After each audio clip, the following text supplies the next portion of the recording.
सभी को सुप्रभात, जय जोहार, जय छत्तीसगढ़, छत्तीसगढ़ महतारी की।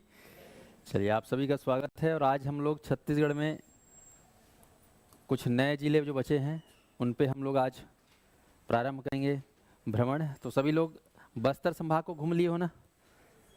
घूम लिए कि नहीं घूमे? कोई ऐसा जिला जो बच गया होगा आपके नज़रों से बता सकते हो? पूरा 7 जिला आप लोग घूम लिए हो। तो कितने जिले घूमने हैं बताओ? पूरा 33? पूरा 33 जिला हमको घूमना है। तो चलिए बहुत बढ़िया, आप लोग तैयार रहिए। आज हम लोग चलेंगे दुर्ग संभाग। दुर्ग संभाग, बस्तर संभाग हो गया है।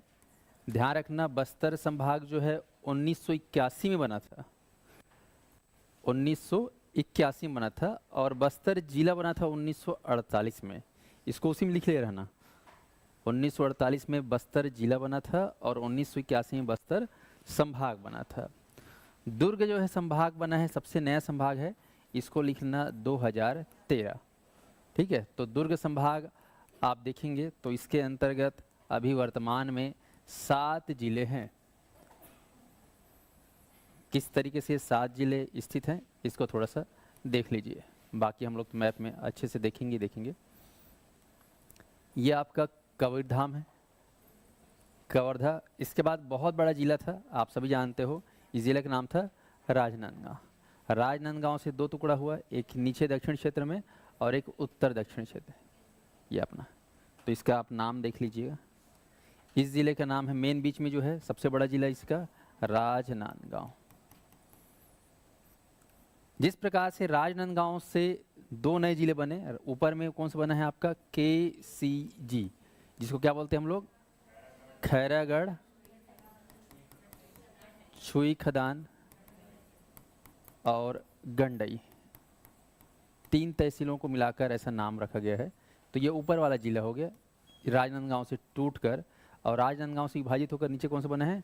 मोहला, मानपुर, अम्बागढ़, चौकी। तो मानपुर, मोहला,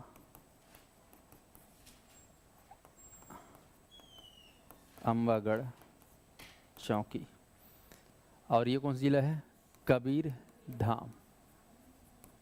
ध्यान रखेंगे। उसके बाद इधर आ जाइए।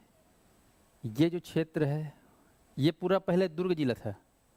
ध्यान रखेंगे, ये पूरा कौन सा जिला था? ये दुर्ग जिला था।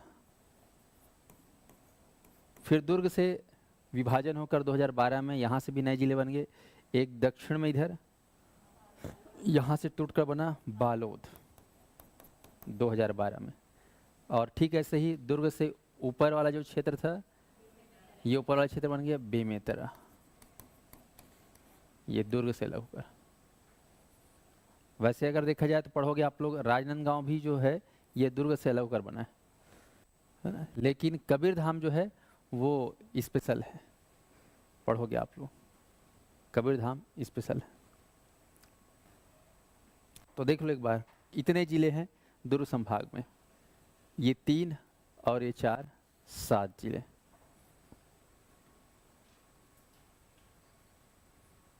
दिख रहा है? तो आज हमें टारगेट करना है कवर्धा को। मैं यहाँ से ले जाऊँगा आपको, यहाँ से बाकी जिला। तो आज हम लोग चलेंगे कवर्धा को घूमने। तो अच्छे से देख लो, दुर्ग संभाग में कितने जिले हैं? टोटल 7। सभी का लोकेशन पोजीशन अच्छे से देख लो। सेंटर में है दुर्ग, इसके ऊपर बेमेतरा है, इसके नीचे बालोद। राजनांदगांव को सेंटर मान लेना, इसके ऊपर है KCG, इसके नीचे MMA। और राजनांदगांव ओवरऑल, या फिर आप तो बोल रहे हैं KCG के ऊपर है कबीरधाम, ऐसा बोलना है। इसको सेट करो दिमाग में। ये दुर्ग, दुर्ग ऊपर क्या है? और दुर्ग के नीचे राजनांदगांव के ऊपर क्या है? KCG। और राजनांदगांव के नीचे MMA। और KCG के ऊपर क्या है? कबीरधाम। सबको विजुअल हो रहा है? सभी को दिखाई दे रहा है? हाँ, माइंड मैप तैयार करो अपना, ठीक है, वो ज़्यादा काम आता है। चलिए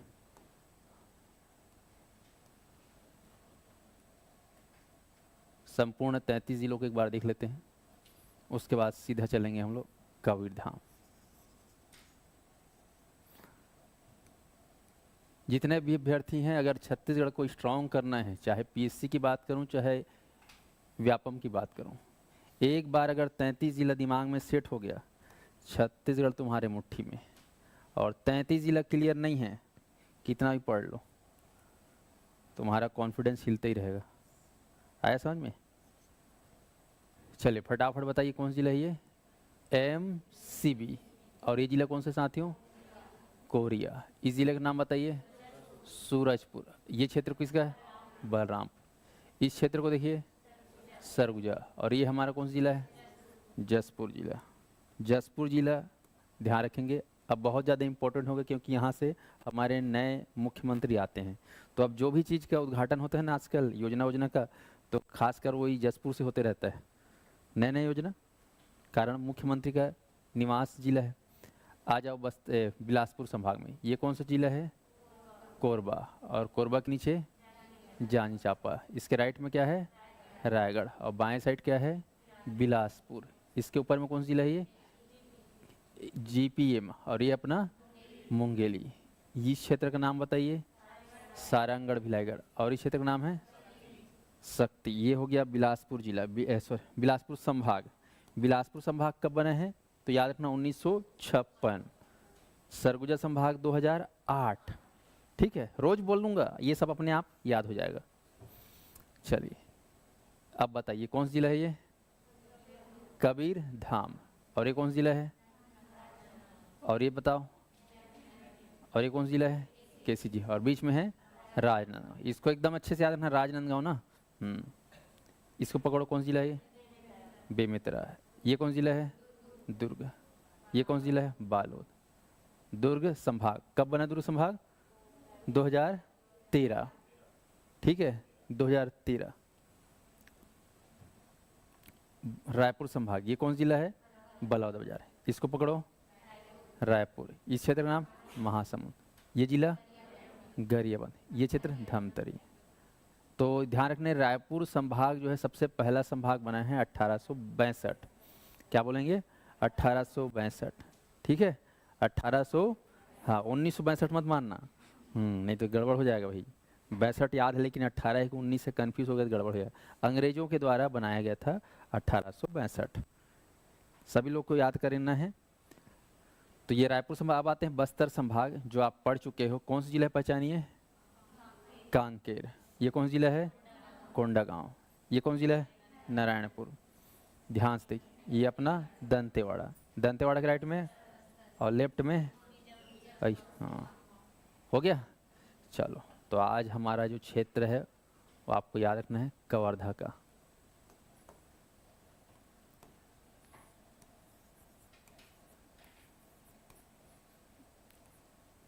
कवर्धा ध्यान रखेंगे, ये जिला बना, इसकी स्थापना हुई 1998 में।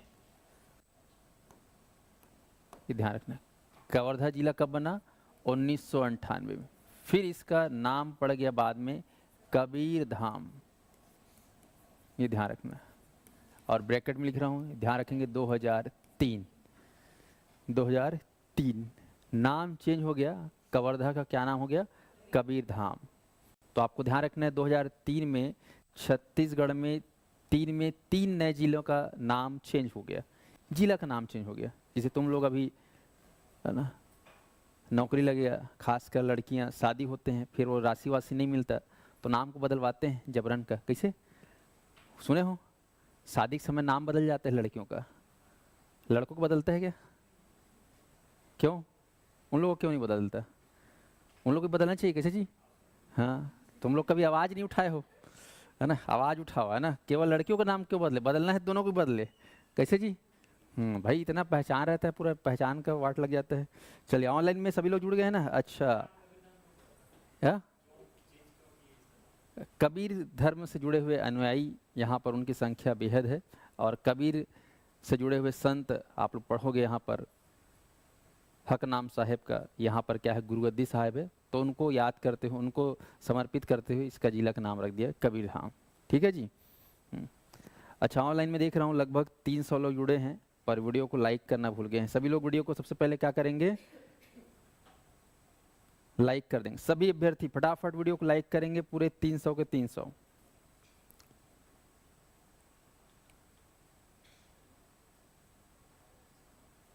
चलिए तो ध्यान दीजिएगा, कबीर धाम, अच्छा कौन कौन सा 3 जिला का नाम बदला था ध्यान रख लो। एक तो हमारे ये कबीर धाम देख लियो, दूसरा कांकेर, क्या नाम बढ़ गया, उत्तर बस्तर कांकेर, और तीसरा दक्षिण बस्तर दंतेवाड़ा। ये तीनों याद रखना, 2003 में इन तीनों का नाम चेंज हो गया पहले, है ना। और तीनों जिला याद रखना, ये तीनों कंफ्यूज नहीं, तीनों 1998 में बने थे, तो दोनों तीनों में सिमिलरिटी है, तीनों 1998 में बना था और तीनों का नाम चेंज हो गया बाद में 2003 में, ये ध्यान रख लेना, बन जाएगा, इतना याद कर लोगे। चलिए तो आप सीधे पढ़ते हैं हम लोग, कवर्धा कहाँ है जी, ये अपना कवर्धा। अब आप लोग कहाँ बैठे हो, ये दे जिला रायपुर, रायपुर पास अभनपुर, अभनपुर बोले तो साध्य पीएससी अकेडमी। तो यहाँ से अपने को रायपुर जाना है, रायपुर मेन अपना बस स्टैंड जानते हो, रायपुर में सबसे बड़ा बस स्टैंड नाम क्या है, भाटा गांव, ससुरे जगह का नाम भाटा गांव, बस स्टैंड का नाम बताओ, बस अंतर्राष्ट्रीय, कहाँ से अंतर्राष्ट्रीय हो जाएगा, हाँ अमेरिका से आता है क्या बस वहाँ, हाँ, हाँ, हाँ, अंतर्राज्यीय है, क्या है अंतर्राज्यीय, हाँ, तो अंतर्राज्यीय है, आप लोग ध्यान रखना, उसका नाम भी लिखा गया है। दूधाधारी मठ सुने हो तुम लोग, रायपुर में एक ठो मंदिर है राम जी का, दूधाधारी मठ, तो दूधाधारी मठ के नाम से जो है उस बस स्टैंड का नाम रखा गया जो अंतर्राज्यीय है। आसपास के जितने भी राज्य हैं उन सभी राज्यों से बस जो है यहाँ आता है और जाता है। तो आप लोग कभी है ना देख लीजिए, जो बाहर वाले हैं, बहुत बड़ा बन गया है। तो रायपुर बस स्टैंड से जो है हमें अगर मान लो जाना है कवर्धा, तो सड़क आती है यहाँ से NH30, आप लोग सुने तो बहुत ज़्यादा नाम NH30 का। तो आज हम लोग उसी NH30 के उद्गम स्थल से हम जुड़ेंगे। आपको मालूम है कि NH30 इधर MP से आता है और सबसे पहला जिला एंट्री मारता था कवर्धा, कवर्धा से फिर बेमेतरा, और बेमेतरा से बेमेतरा है ना, ये सिमगा, ठीक है, और फिर ऐसा रायपुर, सिमगा कौन सा जिला में जानते हो, बलौदा बाजार, कहाँ है बलौदा बाजार। कई बार लगता है सिमगा जिसे जाओगे ना तो ऐसा लगता है बेमेतरा का है हिस्सा, ऐसा लगता है, पर बेसिकली वो बलौदा बाजार क्षेत्र है। फिर अपना ये पहुंच गया रायपुर, बाकी तो आप लोग इधर नीचे तो चली गए हो, धमतरी, फिर इधर बालोद, फिर इधर कांकेर, कोंडागांव, बस्तर, सुकमा, ये NH30।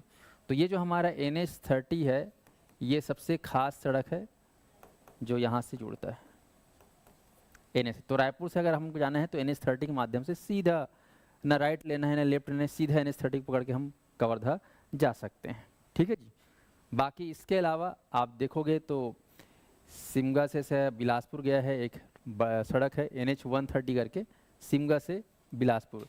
तो बिलासपुर से थोड़ा जूम कर रहा हूँ, मज़ा नहीं आ रहा होगा, ये लो,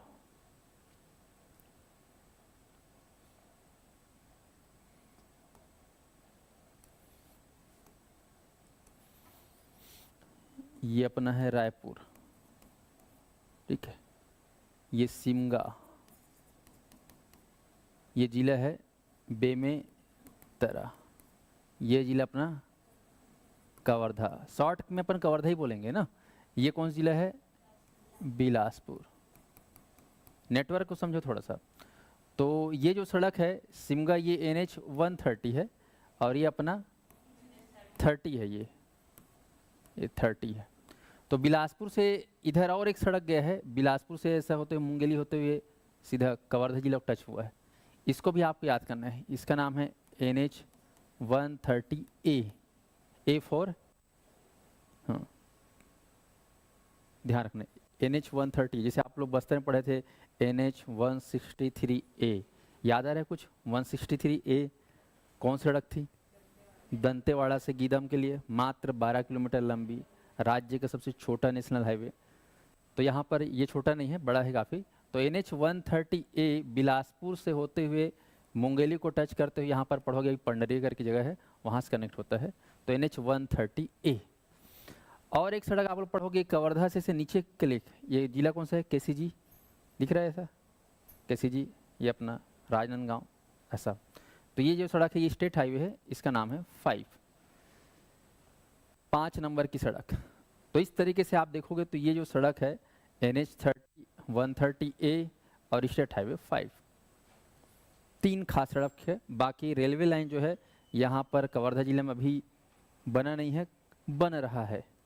डोंगरगढ़ से कवर्धा के लिए, इधर बिलासपुर से उधर कोरबा के लिए रेलवे लाइन बिछाया जा रहा है, लेकिन अभी पूरा बन के तैयार नहीं हुआ। तो अभी फिर हाल देखा जाए तो कवर्धा में मात्र सड़क सुविधा है, केवल और केवल सड़क सुविधा, ना रेल सुविधा है, ना, समझ गए, रेल वायु मार्ग भी नहीं है। तो इस प्रकार से अच्छे से देख लो कवर्धा का पोजीशन, लोकेशन। ये कौन सा जिला है पकड़ो, KCG। ये जिला कौन सा है, मुंगेली, ध्यान रखना। ये बेमेतरा, ये कौन सा जिला है, दुर्ग। दुर्ग टच कर रहा है क्या कवर्धा, देख लो अच्छे से, बरोबर देखो पकड़ रहा है कि नहीं पकड़ रहा है, नहीं पकड़ रहा है ना। हाँ, अब ये कौन सा जिला है, राजनांदगांव। राजनांदगांव टच कर रहा है क्या कवर्धा को, देख लो। क्यों नहीं कर रहे हैं, पहले तो करता था, पहले करता था, अब नहीं कर रहा है क्योंकि KCG आ गया। बेमेतरा टच कर रहा है, बेमेतरा, हाँ, मुंगेली टच कर रहा है। बिलासपुर टच कर रहा है क्या, नहीं, बिलासपुर टच नहीं कर रहा है। GPM टच नहीं कर रहा है। पर अभी पढ़ोगे आप लोग कि ये कवर्धा जिला जो है बना है, इसका मातृ जिला बिलासपुर और राजनांदगांव है। 2 जिला है इसका मातृ जिला, बिलासपुर और राजनांदगांव। बिलासपुर दिख रहा है, पहले मुंगेली जिला नहीं बना था तो ये भी बिलासपुर था, ऐसा समझे। तो बिलासपुर के कुछ हिस्सा को लेकर और ये पूरा राजनांदगांव था, ठीक है। तो राजनांदगांव कुछ हिस्से को लेकर बना है आपका जिला कवर्धा। तो दिमाग में याद रखो, इसके महतारी 2 हैं, एक है बिलासपुर तो दूसरा है राजनांदगांव। बहुत दिक्कत होता है कई बार, अरे यार कवर्धा रियासत भी है तो अपने आप में स्वयंभू जिला तो नहीं होगा, या फिर दुर्ग से अलग होकर बना होगा क्या, क्योंकि दुर्ग संभाग का हिस्सा है, दुर्ग संभाग में है। तो आपके दिमाग में कई प्रकार का कन्फ्यूज़न आते रहेगा। तो अच्छे से याद रखना, अभी तक जितना पढ़ाए हूँ उसमें यही अभी पहला ऐसा जिला है जिसके 2 मातृ जिले हैं। चलिए, तो फोकस हो गया मैप में पोजीशन, लोकेशन कवर्धा का। अब इसको छोटा कर दिया जाए,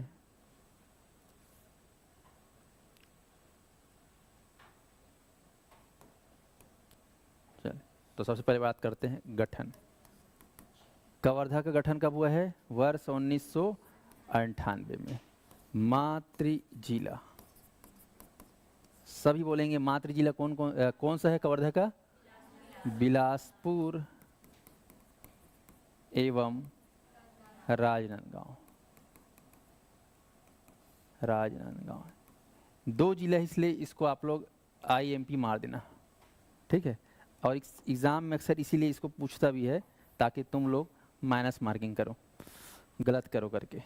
तो कवर्धा के 2 जिले हैं, सभी याद रखेंगे, बिलासपुर और राजनांदगांव मातृ जिला। इसका क्षेत्रफल अभी वर्तमान में देखा जाए, अरे 4235। इसको याद करने की जरूरत नहीं, केवल जानकारी के लिए लिखा रहा हूँ, ठीक है। ये एग्जाम में नहीं आता, गठन आता है, मातृ जिला आता है। चलिए, बाकी बोलोगे कवर्धा का नाम कवर्धा क्यों है, तो कवर्धा बहुत पहले से ही कवर्धा नाम से चला गया है। कवर्धा एक रियासत है। कबीर धाम इसलिए पड़ा क्योंकि यहाँ पर कबीर धर्म के मानने वाले अनुयायी और कबीर के, है ना, कह सकते हो शिष्य, जिनका नाम पढ़ोगे हक नाम साहेब, उनका यहाँ पर क्या है, आश्रम है। क्या है, आश्रम, इसलिए नाम पड़ गया कबीर धाम। चलिए, अब आते हैं सीमावर्ती जिला और सीमावर्ती राज्य। कोशिश करना है बिना देखे बताने का। कितने लोग बता सकते हो कवर्धा के सीमावर्ती जिला, किसको अपने ऊपर यकीन है? कवर्धा है आपके सामने, कवर्धा। ऊपर देखो, नीचे देखो, दाएं देखो, बाएं देखो। ऑनलाइन वाले ट्राई करेंगे। चलो बताओ, कवर्धा को देखो, कवर्धा के ऊपर कौन सा जिला है? अच्छा से आंख बंद करके देखो। मुंगेली दिख रहा है सबको? आंख बंद में दिख रहा है? हाँ दिख रहा है, अच्छी बात। मुंगेली, और मुंगेली ऊपर क्या है बताओ? बिलासपुर क्या है? जीपीएम, हाँ जिसको जीपीएम दिख रहा है मतलब ये मान के चलो कि बिल्कुल डिजिटल दिख रहा है उसको। हाँ पूरा फुल एचडी। हाँ हाँ, कौन सा मेगापिक्सल आता है आजकल वो हाईएस्ट। हाँ तो ध्यान रखना, कबीरधाम के ऊपर कौन सा जिला है? मुंगेली। और कवर्धा के नीचे कौन सा जिला दिख रहा है? हाँ दिख रहा है किसी जी सबको? ऑनलाइन वालों को दिख रहा है? कवर्धा के नीचे KCG। 8 काल 12 महीना दिखना चाहिए ना, पता चले 3 दिन बाद गायब। अरे यार आंख बंद करे लेकिन दिख ही नहीं रहा, आंख गायब हो गए, ओहो। तो कवर्धा के नीचे है आपका KCG। ठीक है, अब बताओ उसके, आप देख रहे हो मान लो एक कवर्धा है, तो कवर्धा के इसको बोलेंगे पूर्व, इधर बोलेंगे पश्चिम। तो पूर्व में कौन सा जिला बताइए? बेमेतरा। ठीक है, दुर्ग तो नहीं है? दुर्ग टच करता है कि नहीं करता है कवर्धा को? नहीं करता। चलिए अब बताइए पश्चिम में क्या है? मध्य प्रदेश। ठीक, बहुत बढ़िया। तो कितने जिले टच कर रहे हैं बताइए? केवल 3 जिला टच कर रहा है। और कितने राज्य टच कर रहा है? 1। तो यहाँ पर एक बार अच्छे से देख लो, ये राजनांदगांव है ना, ये राजनांदगांव से ही MP बॉर्डर शुरू हो जाता है और इधर MH है। तो ये आपका तो कवर्धा यहाँ पर है, तो MP ही पूरा कनेक्टेड है। तो इस प्रकार से सीमावर्ती जिला है 3 और सीमावर्ती राज्य है कितना? 1। 3 जिलों को फिर से नाम बता दो। ये देखो आप लोग अच्छा से बताए हो, मुंगेली है, बेमेतरा है और KCG है। दुर्ग टच नहीं कर रहा है, नहीं बाकी टच कर रहा है। तो पहला जिला देख लो, क्लॉकवाइज बताओ कौन सा जिला है? मुंगेली। फिर दूसरे नंबर पे बेमेतरा, फिर तीसरे नंबर पे KCG। इस प्रकार से अब राजनांदगांव टच नहीं करेगा क्योंकि KCG आ गया बीच में। सीमावर्ती राज्य है आपका महाराष्ट्र, अच्छा मध्य प्रदेश ना, हाँ ओहो मध्य प्रदेश। तो इस प्रकार से आपका कवर्धा सीमावर्ती जिला है कि भू आवष्ठीय जिला है बताइए? सीमावर्ती जिला। छत्तीसगढ़ में कितने सीमावर्ती जिले हैं? 22 जिले हैं। और भू आवष्ठीय जिले कितने हैं?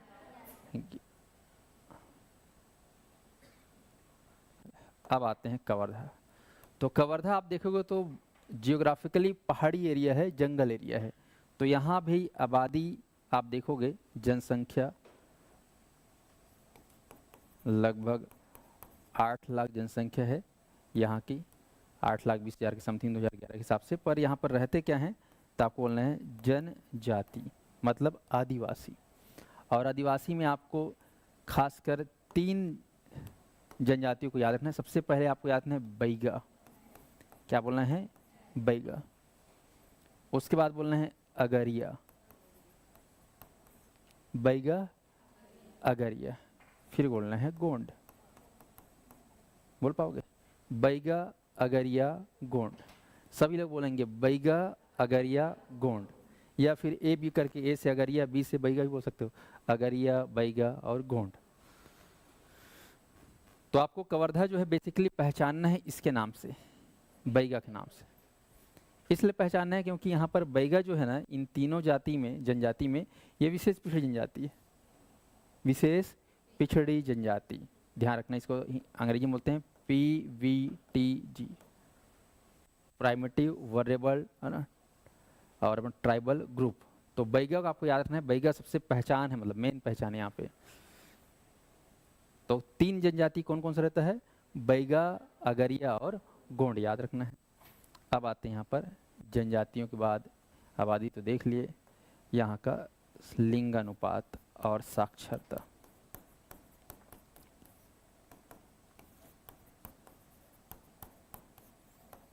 चलिए लिंगानुपात ध्यान रखना, कवर्धा का है 996, याद करना है 996। 994 आप लोग को पढ़ा चुका हूँ, याद है 994 किसका है? 984, 994 याद आ रहा है? कुछ याद आ रहा है कि नहीं आ रहा है? सॉरी 2 दिन में भूल गए तुम लोग, है ना? बीजापुर और नारायणपुर। नारायणपुर का ऊपर में बताया था 994 और नीचे है 984, बाकी 1000 प्लस है। इसका देखो 996, ध्यान रखेंगे 996 प्रति 1000 पुरुषों के मध्य 996, 4 कम हो गया। साक्षरता यहाँ का लगभग 60%। छत्तीसगढ़ का औसत पढ़ोगे तो 70%, 70.4, 70 बोलना है तुम लोग को अभी फिलहाल मोटा मोटा। तो औसत से हमारा 10 कम है कवर्धा का। छत्तीसगढ़ का साक्षरता कितना है 2011 के हिसाब से 70%, लेकिन इसका कितना है 60%। स्पष्ट है? तो ये आपको ध्यान रखना है। तो लिंगानुपात साक्षरता इतना को याद कर लेना। अब देखते हैं यहाँ पर तहसील, विधानसभा क्षेत्र,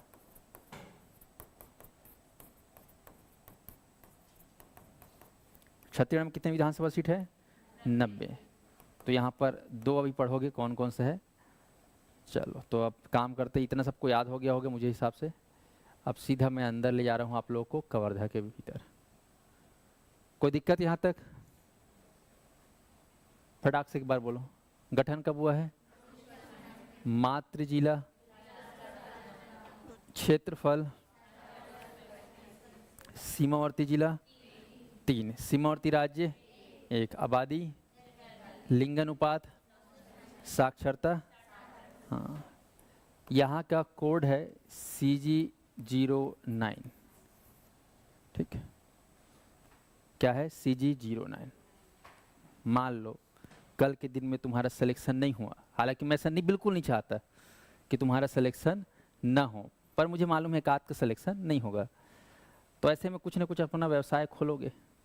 फॉर एग्जाम्पल आपने खोल लिया चाय की दुकान, क्योंकि चाय वाला भी बन सकता है। क्या हो सकता है? नहीं हो सकता है? चलो ठीक है, तुमको चाय वाला पसंद नहीं आ रहा ना, पान ठेला है ना, क्या खोल लोगे? पान ठेला।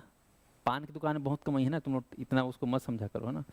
तो पान ठेला खोल लिया। अब मान लो पान ठेला खोल लिए, बढ़िया चल रहा है, ठीक ठाक चल रहा है, और तुम पान बना रहे हो, चूना कत्था लगा रहे हो, और 10 साल बाद तुम्हारा कोई दोस्त जो तुम्हारे साथ PSC या व्यापम की तैयारी कर रहा था वो बन गया क्या? तो अब तुम बन नहीं पाए। तुम क्या है पान ठेला में क्या लगा रहे हो बस। हाँ, और तुम्हारा दोस्त क्या बन गया है?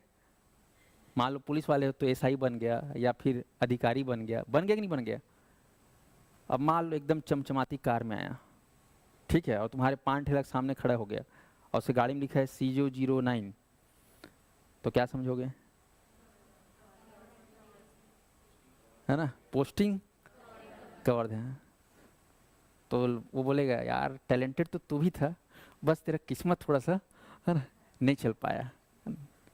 कोई बात नहीं, तो चुना कत्थम कैसे है, ठीक है करके। कभी कभी लाइफ में ऐसा होता है कैसे जी।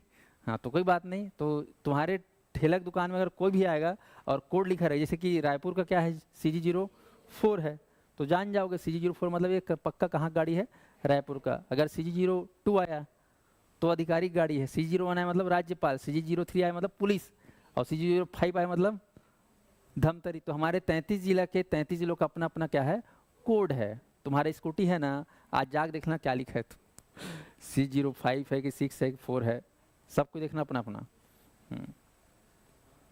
ये पता होना चाहिए सबको, मतलब ये अवेयरनेस एग्जाम में नहीं पूछता, लेकिन कम से कम मालूम होना चाहिए। सभी ऑनलाइन वाले मुझे बताएंगे अपना अपना जिले का व्हीकल कोड, RTO के द्वारा मिलता है ना सभी लोग।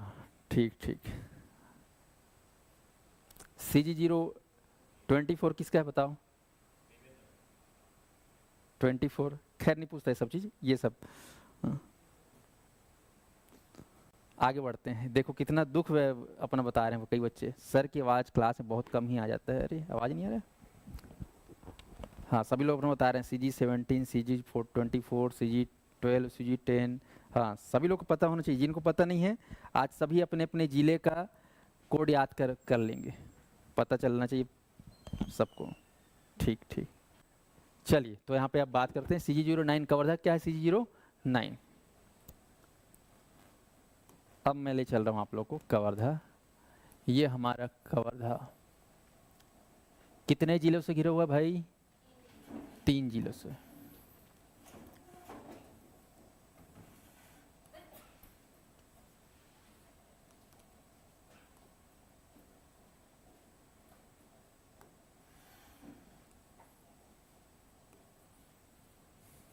बताइए क्षेत्र कौन सा है?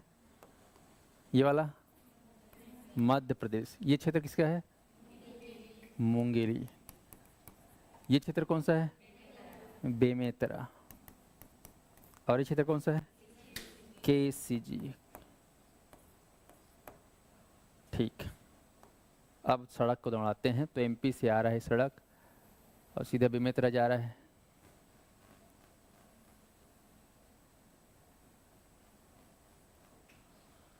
इधर मुंगेली से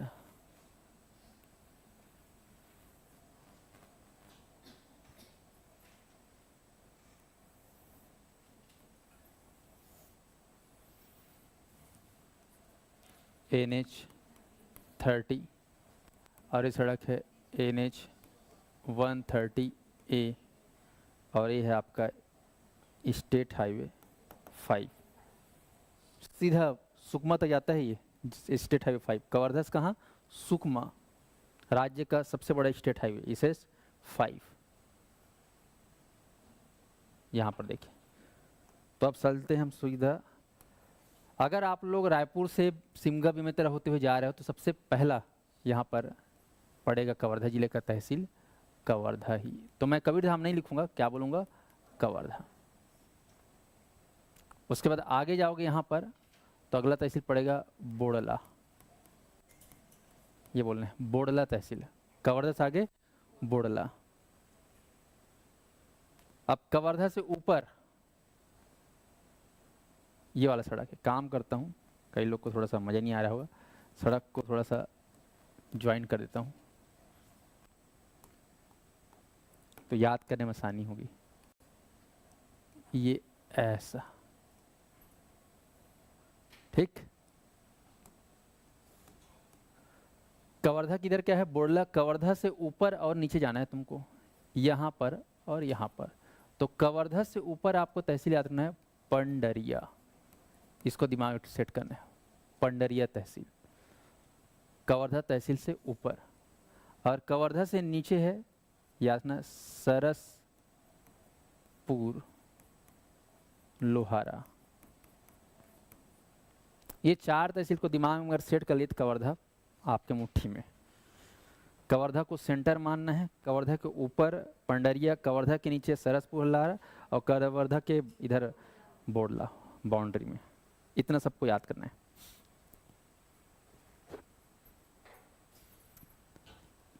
सबको याद हुआ? एक बार में नहीं होगा, फिर से ट्राई कर लो। कवर्धा गए तो पहला बीच में सेंटर है मान लो। कवर्धा के ऊपर में कौन सा तहसील दिखा? पंडरिया। कभी सुने थे पंडरिया? ठीक है, सुने तो अच्छी बात है। सरसपुर लोहारा सुने थे? बोड़ला सुने थे? हाँ, बोड़ला बोलो, बोलना भी है तुमको बोड़ला। हाँ हाँ, बोलोगे तब दिमाग में कान में गूंजेगा तो याद रहेगा। हाँ बोलो बोड़ला।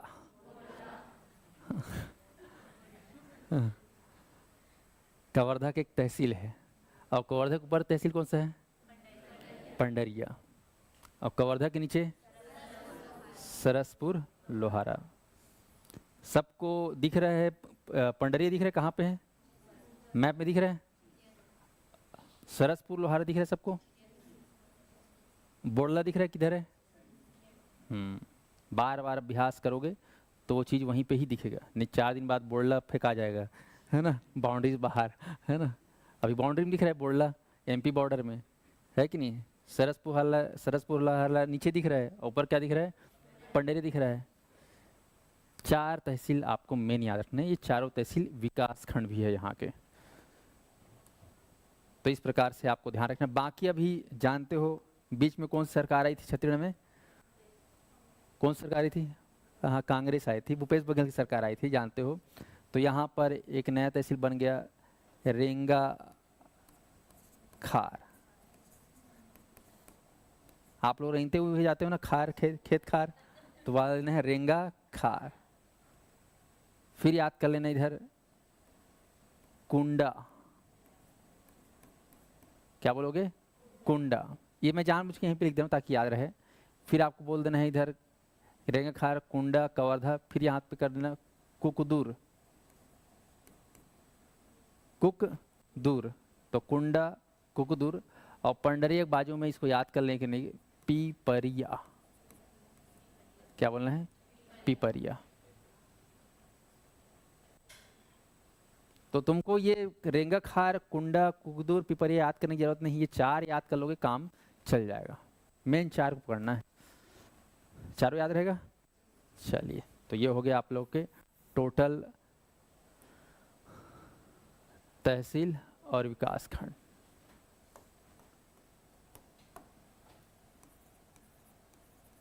विकास खंड है 4,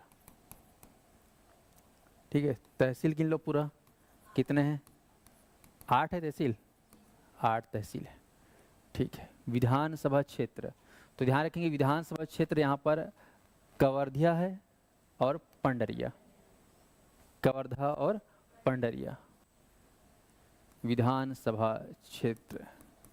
छत्तीसगढ़ में 90 है, तो यहाँ पर कवर्धा और पंडरिया।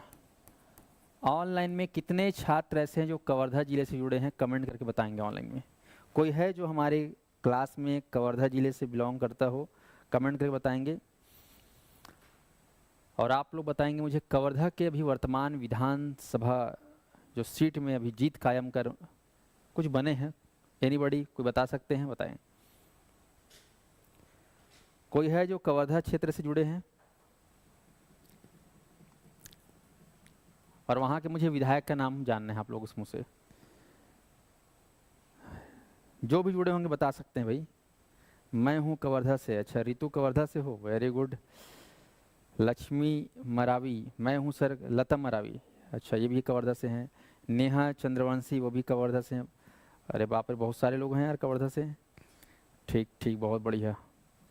तो कवर्धा से बहुत सारे छात्र जुड़े हैं। तो आप लोग मुझे बताएंगे कि कवर्धा से कौन है विधानसभा विधायक बने हैं कवर्धा से, जो मंत्री भी हैं? आप लोग बता सकते हो? हाँ, विजय शर्मा। और पंडरीस कौन है? भावना बोहरा, भावना, है ना। तो भावना बोहरा जो है विधायक हैं पंडरिया से, और कवर्धा से हैं विजय शर्मा, जो भी वर्तमान में उप मुख्यमंत्री हैं, जिनको प्रभार दिया गया है छत्तीसगढ़ का गृह विभाग, है ना। गृह एवं पुलिस प्रशासन इन्हीं के हाथों में है, तो ध्यान रखेंगे। चलिए, बहुत बढ़िया। तो 2 आपके विधानसभा क्षेत्र हैं, कवर्धा जहाँ पे विजय शर्मा जी विधायक बने हैं, पंडरिया भावना बोहरा, मंत्री पद इनको मिला है विजय शर्मा जी को, ठीक है जी। बाकी लोकसभा क्षेत्र आएगा राजनांदगांव।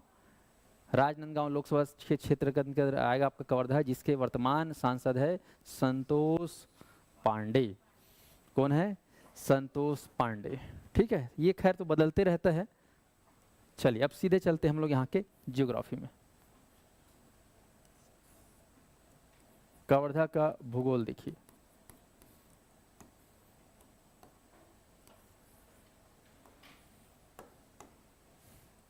सबसे पहले देखेंगे यहाँ की मिट्टी कैसी है, मृदा। उसके बाद देखेंगे सेल, चट्टान कैसा है, फिर खनिज। 3 चीज़ को पहले पकड़ना है। तो कवर्धा में जाओगे तो यहाँ पे जो मिट्टी है, सबसे मेन मिट्टी आपको बोलना है काली मिट्टी, ब्लैक सॉइल। आपको अच्छे से याद रखना है, काली मिट्टी पाई जाती है। और काली मिट्टी को छत्तीसगढ़ी में क्या कहा जाता है, ये प्रश्न आता है, तो आपको बोलना है कन्हार माटी। क्या बोलना है? कन्हार माटी। सुने हो कन्हार भुइयाँ, कन्हार माटी, काला मिट्टी। बरसात के दिनों में जानते हो काला मिट्टी क्या हाल हो जाता है, मनमाने चीखला, है कि नहीं।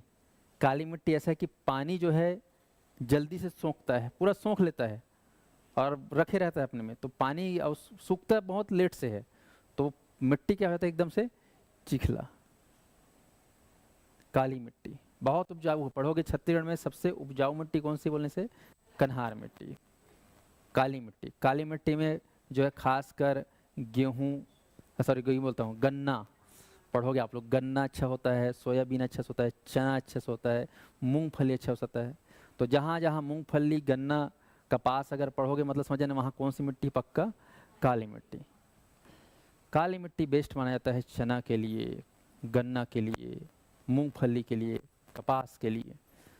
तो खैर ये काली मिट्टी आपको ध्यान रखना है। बाकी काली मिट्टी में सब बो सकते हो तुम लोग, कोई दिक्कत नहीं है, उपजाऊ होता है ना। आते हैं सेल, तो यहाँ पे आपको बोलना है मेन जो सेल है वो है आर्कियन। आर्कियन से बनेगा आपका धारवाड़, और धारवाड़ से ही बनेगा यहाँ पर ग्रेनाइट और नाइस और नीस। ठीक है, मेन आपको पकड़ना है धारवाड़ को। चलिए खनिज, तो यहाँ पर कवर्धा में कौन सा खनिज पाया जाता है? तो धारवाड़ है, मतलब क्या मिलेगा अपने को? लौह अयस्क, ये आपको ध्यान रख। लेकिन खास बात, लोहा तो मिलेगा पूरा। चिल्पी घाटी सुनोगे अभी, चिल्पी घाटी। अच्छा घाटी को थोड़ा ध्यान रखना, ये जो क्षेत्र है ना, बोडला तहसील दिख रहा है आप लोग को, बोडला तहसील, ये अपना ये है घाटी जिसका नाम है चिल्पी घाटी। ध्यान, इसको छत्तीसगढ़ का प्रवेश द्वार बोलते हैं, छत्तीसगढ़ का प्रवेश द्वार। जैसे बस्तर का प्रवेश द्वार केशकाल घाटी है, 12 भावर, ये बस्तर का प्रवेश द्वार है। ठीक वैसे ही छत्तीसगढ़ का प्रवेश द्वार कौन सा है? केशकाल को मत मार के आ जाना एग्जाम में। अरे यार केशकाल घाटी है, प्रवेश द्वार तो पढ़े थे, प्रवेश द्वार पढ़े रहे, मार दिए बस्तर का प्रवेश द्वार की जगह छत्तीसगढ़ का प्रवेश द्वार, गड़बड़ हो जाएगा। तो पूरा अच्छे से दिमाग बैठा लो कि छत्तीसगढ़ का प्रवेश द्वार कौन सा है और बस्तर का प्रवेश द्वार कौन सा है? केशकाल घाटी। याद रहेगा सबको? तो ये प्रवेश द्वार आपको ध्यान रखना है, चिल्पी घाटी इसी बोडला तहसील में है, ये NH30 में है, आपको ध्यान रखना है चिल्पी घाटी। तो चिल्पी घाटी में पूरा लोहा मिलता है, ये पूरा पहाड़ी एरिया। चिल्पी घाटी पढ़ोगे अपना मैकल पर्वत का हिस्सा है। ये कौन सा पर्वत है? मैकल पर्वत।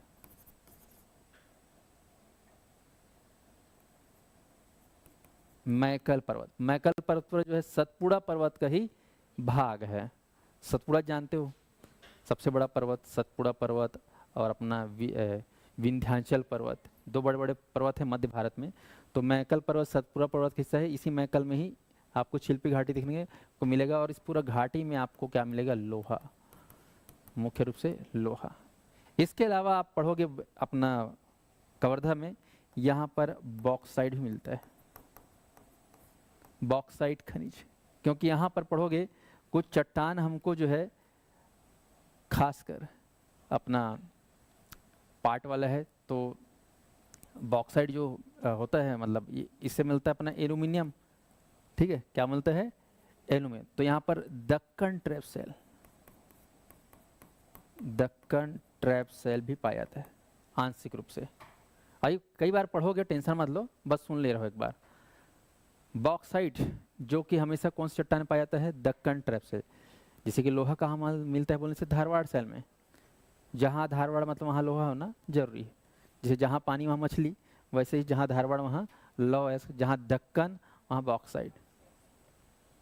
तो लौह अयस्क और बॉक्साइट ये सबसे खास है, बाकी यहाँ चूना पत्थर वगैरह भी मिलता है। तो ये 3 चीज़ आपको याद रखना है। चलो आगे बढ़ते हैं। अब देख लिए 3।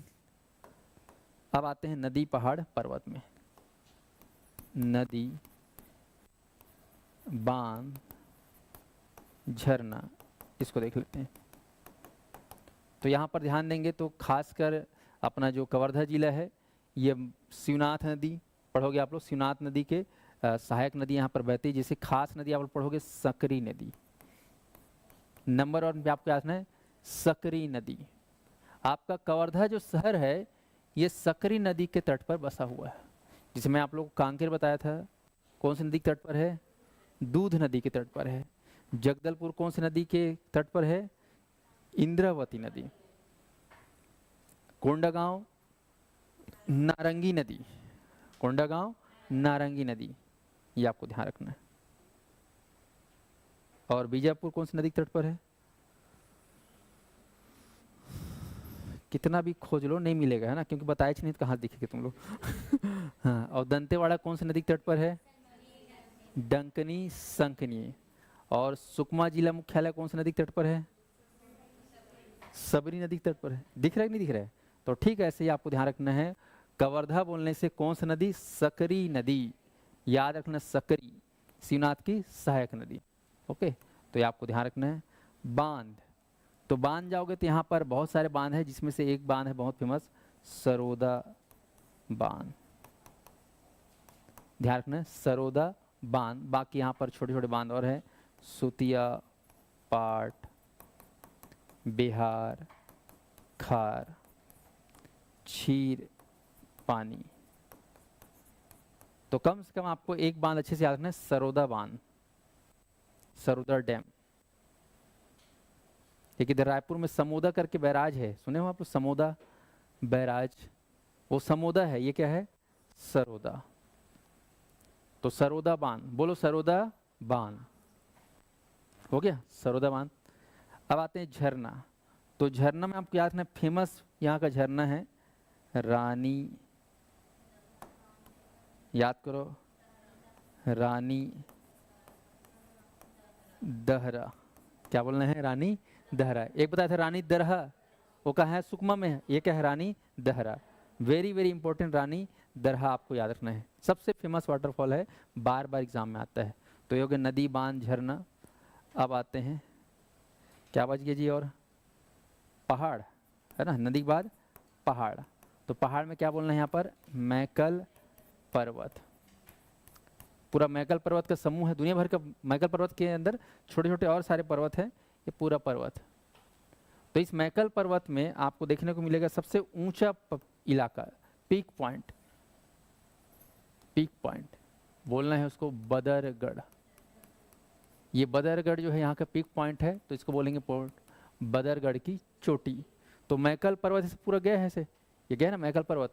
तो यहाँ पे सबसे पीक पॉइंट वाला जो एरिया है, उस जगह का नाम है बदरगढ़, छत्तीसगढ़, बदरगढ़, बदरगढ़ छत्तीसगढ़। तो बदरगढ़ की चोटी लगभग 1176 मीटर है, इसको भी याद करना है।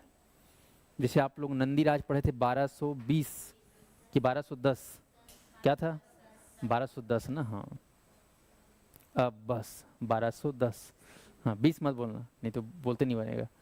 तो ये कितना है, 1176। एग्ज़ाम में कई परत की पूछा है कि बदरगढ़ की चोटी कहाँ है, किस ज़िले में है, बदरगढ़ की चोटी कौन से पहाड़ का हिस्सा है, बदरगढ़ की चोटी का हाइट कितना है, बदरगढ़ की चोटी कौन से पर्वत का पीक पॉइंट है, ऐसा तमाम सवाल पूछे जाए हैं। तो बदरगढ़ की चोटी कौन से पहाड़ में दिख रहा है बताओ, मैकल पर्वत। कौन से जिला में दिख रहा है बताइए, कितनी इसकी हाइट है बताइए, 1176, 1176, दिमाग में सेट करो। बदरगढ़ की चोटी, ऑनलाइन वालों को दिख रहा है सबको, बदरगढ़ की चोटी।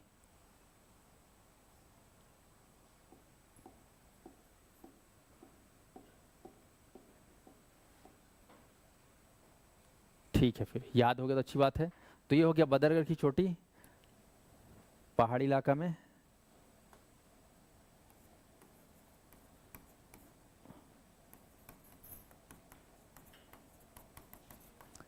(1176) ये महानदी बेसिन में आता है, पढ़ोगे तो महानदी बेसिन का जो पश्चिमी सीमांत उच्च भूमि का सबसे ऊंचा चोटी बोलते हैं बदरगढ़ की चोटी को। ठीक है, प्राकृतिक प्रदेश पढ़ाऊंगा। तो ये हो गया नदी, पहाड़, पर्वत, झरना भी देख लिए। अब देखेंगे यहाँ पर जंगल। तो यहाँ पे वन कौन सा वन है पाया जाएगा, तो आपको बोलना है, इस कवर्धा जिला के वन में आपको बेसिकली देखने को मिलेगा सागौन वन, साल वन।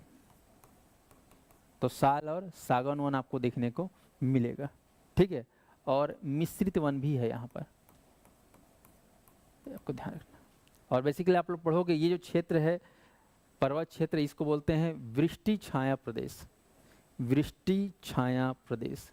इसका मतलब क्या होता है ये क्लियर रखो।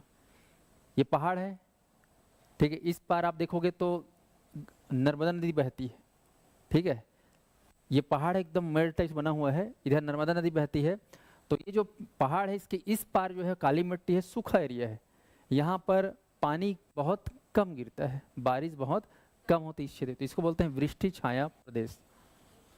तो छत्तीसगढ़ में वृष्टि छाया प्रदेश करके कौन सा पहाड़ है करके प्रश्न आता है, या फिर जिला पूछता है, तो आपको याद रखना है पहाड़ बोलने से मैकल पर्वत और जिला बोलने से कवर्धा, राजनांदगांव। KCG, ये सब वृष्टि छाया प्रदेश। वृष्टि मतलब क्या होता है? वृष्टि का समानार्थी शब्द, किसका समानार्थी शब्द है वृष्टि? बारिश, वर्षा। वर्षा, वृष्टि मतलब क्या होता है? वर्षा। तो आपको ध्यान है वृष्टि छाया प्रदेश। तो इधर पानी बहुत कम, पानी इधर पूरा रदरदार गिरता है इस पार, लेकिन इस पार पानी नहीं गिरता। क्या है, जब इधर से आता है ना हवा, मानसून हवा, तो वो मानसून हवा जब इधर टकराता है इस पहाड़ से, तो पहाड़ की हाइट बहुत ज़्यादा है 1176 मीटर, तो वो जो हवा है ना घटा उसको उस पार क्रॉस करने नहीं देता, टकराता है हाइट करके पूरा गिर जाता है, इधर ही गिर जाता है, इस पार नहीं जा पाता। तो इधर वाले लोग बस क्या है, पानी के छाया को देखते हैं, तो नाम पड़ गया वृष्टि छाया। पानी वो पार गिरत, लेकिन ये पार गिरत नहीं। जैसे मान लो तुम जा रहे हो, सब देख रहे हो बड़ा सा पहाड़ ऐसा, उस पार पानी गिर रहा है, उस पार पानी नहीं गिर रहा है, क्योंकि हवा उधर से है उस साइड से, और टकरा के उधर ही गिर रहा है, इधर गिर ही नहीं रहा है। कितना बेकार लगेगा बताओ? लगे कि नहीं लगेगा? मान लो तुम बैठे हो, ये दीवार पहाड़ है, ये क्या है, ये वाइड पहाड़ है, और उधर से हवा है, उधर ही टकरा के उधर गिर गया, इधर बस मिट्टी की सुगंध बस सुन रहे हो पानी का, तो बुरा लगेगा नहीं लगेगा? तो यहाँ वालों को बुरा लग जाता है। तो नाम है वृष्टि छाया प्रदेश। तो छत्तीसगढ़ में वृष्टि छाया प्रदेश मात्र याद रखना कवर्धा जिला है, वेरी वेरी इंपॉर्टेंट। चलिए, तो पर्वत रोक देता है, बिल्कुल सही। तो ये हो गया हमारा जियोग्राफी कंप्लीट। नदी भी देख लिए, सक्रिय नदी। अब आते हैं यहाँ के धार्मिक और सांस्कृतिक जीवन। धार्मिक एवं सामाजिक सांस्कृतिक जीवन, पुरातात्विक। तो आपको सीधा चलना है, मेन ये जो कवर्धा है ना, कवर्धा के आसपास यहाँ पर आप देखोगे तो सबसे खास आपको जाना है, गांव है छपरी और चौरा। क्या बोलना है? छपरी और चौरा। ध्यान से बोलना है, छपरी और चौरा। अच्छा, चौरा होगा, दो गांव पकड़ना है, छपरी गांव और चौरा गांव। ऑनलाइन वाले ध्यान से बोलेंगे, ग्राम छपरी, ग्राम चौरा। कवर्धा जिला मुख्यालय से 16-17 किलोमीटर की दूरी पर है। यहाँ पर पहले पड़ेगा, जाओगे तो छपरी, फिर कनेक्ट है चौरा ग्राम। तो यहाँ पर 3 मंदिर आपको पकड़ना है मेन, एग्जाम के लिए सबसे खास और जो यहाँ की पहचान है। छपरी में आप जाओगे तो यहाँ पर है मड़वा महल। क्या बोलना है? मड़वा महल। और चौरा में जाओगे तो यहाँ पर शेरकी महल, और दूसरा जो यहाँ की आन बान और शान है, भोरम देव मंदिर।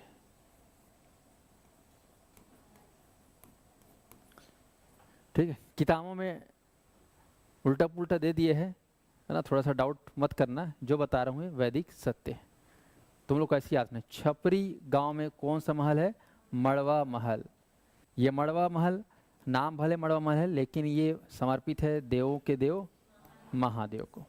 शेरकी महल, ये समर्पित है देवों के देव महादेव। लेकिन भोरव देव मंदिर दिखेगा आपको शिवलिंग, लेकिन यहाँ पर कौन सा देवता है करके पूछेगा तो आपको बोलना है आदिवासी देवता, ये बोलना है आपको, ना कि शिव जी को समर्पित बोलना है। तीनों को देख लो, तीनों वेरी वेरी इंपॉर्टेंट मंदिर, मड़वा महल, शेरकी महल, भोरम देव मंदिर। अच्छे से याद कर लीजिए सभी। मड़वा महल तीनों दिख रहा है, कौन सा गांव में है? छपरी। आप लोग मड़वा देखे हो शादी में, मड़वा बनाते ही नहीं बनाते हैं, छपरी टाइप से रहता है। मड़वा कैसे रहता है? छपरी टाइप का दिख रहा है छपरी मड़वा में।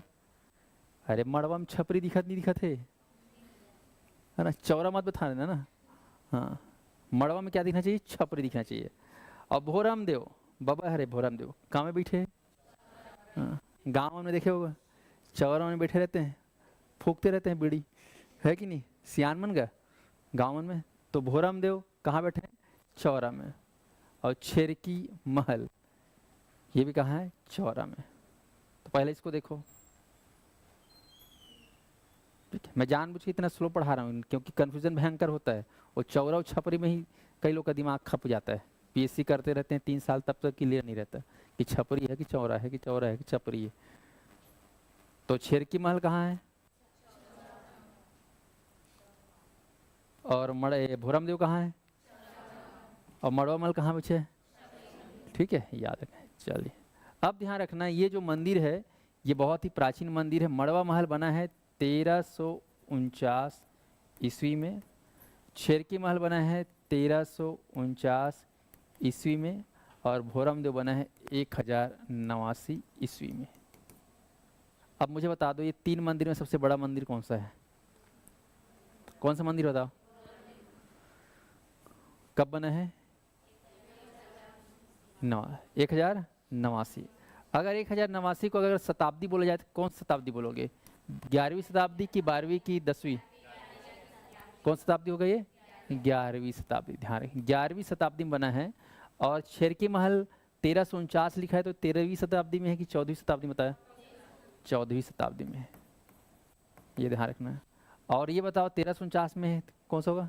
ये भी 14वीं शताब्दी।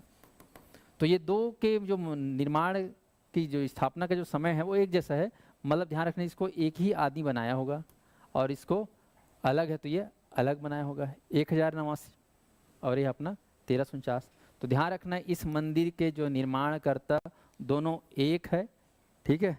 और नाम क्या है आपको अच्छे से याद रखना है, ठीक है। और इसका नाम ये जो बनाया है 1089, इसका दूसरा है, तो इसका बोलना है आपको गोपाल चंद्र देव, याद रखना। और इसके निर्माणकर्ता आपको बोलना है रामचंद्र देव, ये ध्यान रखना। तो रामचंद्र देव ने कौन सा मंदिर बनाया है? मड़वा महल और छेरकी महल। और भोरम देव मंदिर कौन बनवाया है? गोपाल चंद्र देव। यहाँ पर एक ब्रैकेट में लिख दे हूँ, लक्ष्मण देव राय, ठीक है। इनके देख रेख में सुपरवाइजरी में बना है वो मंदिर, नाम है लक्ष्मण देव, लेकिन राजा महाराजा कौन थे? गोपाल चंद्र देव। ये गोपाल देव बोलोगे तो भी चल जाएगा, इधर रामचंद्र। तो इतना बस याद करो आज, बाकी को मैं कल बताऊंगा, ठीक है। तो 3 गांव बोलता हूँ, 3 मंदिर, गांव को केवल फोकस करना है, छपरी ग्राम और चौरा ग्राम। इसको अच्छे से याद करके आना, कल नहीं भूलना चाहिए, ठीक। किताब में सब उल्टा पुल्टा दिया है, ध्यान रखना। हो गया? तो आप लोग को मैं केवल आज जियोग्राफी बताया हूँ कवर्धा का, कल इसके बारे में कंप्लीट पढ़ लेंगे, ठीक है। यहाँ पर पुरातात्विक जगह है ना, धार्मिक जगह है, और भी यहाँ के बारे में कल कंप्लीट करेंगे आधा घंटा में। फिर उसके बाद सीधा चालू कर देंगे अपन लोग कबीर धाम के बाद बेमेतरा, ऐसे ऐसे जाएंगे, कवर्धा, बेमेतरा, दुर्ग, ठीक है, फटाफट करेंगे। ये थोड़ा स्पेशल जिला है, इसलिए मैं फोकस कर रहा हूँ। सबसे ज़्यादा टाइम हमको पढ़ने में कवर्धा ही लगता है और बालोद लगता है। ये 2 जिला बहुत फेमस जिला है, सबसे ज़्यादा एग्जाम में जो आता है कवर्धा बालोद से आता है, ठीक है। बाकी उसके बाद राजनांदगांव और दुर्ग, ये 2 जिला फटाफट हो जाएगा। चलिए, आज क्लास को यहीं पे रोकते हैं। जितने प्रतिभागी हैं अब थोड़ा सा रिदम में आइए। चुनाव वगैरह चल रहा होगा माहौल में, जानता हूँ चुनाव की वजह से आपके घर में बहुत ही लाउड स्पीकर का आवाज़ आ रहा होगा, जिसकी वजह से आप लोग परेशान होंगे। पर आप लोग अब टाइम का ख्याल रखते हुए पढ़ाई पे ध्यान दीजिए, क्योंकि 15 जून को एग्ज़ाम है एडीओ का, 3 अगस्त को है परिचारक का, पुलिस भर्ती का कब है जी? हाँ, सितंबर को है ना, सितंबर में है, संभावित है। फिर अमीन पटवारी का है दिसंबर में, और कौन सा एग्ज़ाम है अभी सामने? पीएससी में एडीआई का आने वाला है वैकेंसी, पीएससी वाले एडीआई की तैयारी करते रहेंगे। और एसआई वेसआई का तो डेट अभी वो भी आएगा पीएससी के द्वारा, असिस्टेंट प्रोफेसर वगैरह जो भी है। तो आप लोग छत्तीसगढ़ तब तक अच्छे से करते रहो, बाकी लोग जो है अपने अपने जितने भी सब्जेक्ट हैं उस सब्जेक्ट को आप लोग अच्छे से तैयारी करिए, ठीक है। फिर आज क्लास को यहीं पे ओवर करते हैं।